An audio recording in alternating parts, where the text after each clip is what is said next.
Welcome to Blizzard Fire. We hope this video helps fire up your solution. You start by exposing the damage and protecting surrounding panels. Use a trim puller and light taps to free edges. This prevents paint chips. Once you see clips and screws, remove them in order and keep fasteners organized. Clean both trim and mount with solvent until residue is gone, then roughen surfaces lightly for adhesion.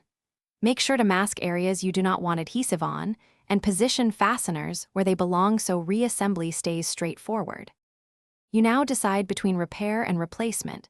New clips restore factory hold, while epoxy or rivets rebuild anchor points when studs are destroyed. Once done, test fit the trim to align gaps within 1/8 inch. Alignment reduces stress on clips. Apply a thin bead of 3M adhesive where manufacturer suggests, then press trim evenly from one end to the other. Make sure you hear or feel clips snap into place. This confirms correct seating and prevents you finish by reinstalling all fasteners in sequence, tightening to spec so trim sits flush without distortion. Once secured, remove masking and wipe any adhesive squeeze out immediately. Let the bond cure the recommended time, typically 24 hours. Test doors, windows, or aerodynamics-related panels for noise and fit.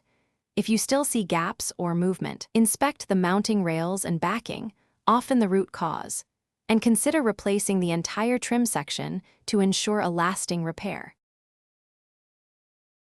Thanks for watching. If you found this helpful, don't forget to like and subscribe.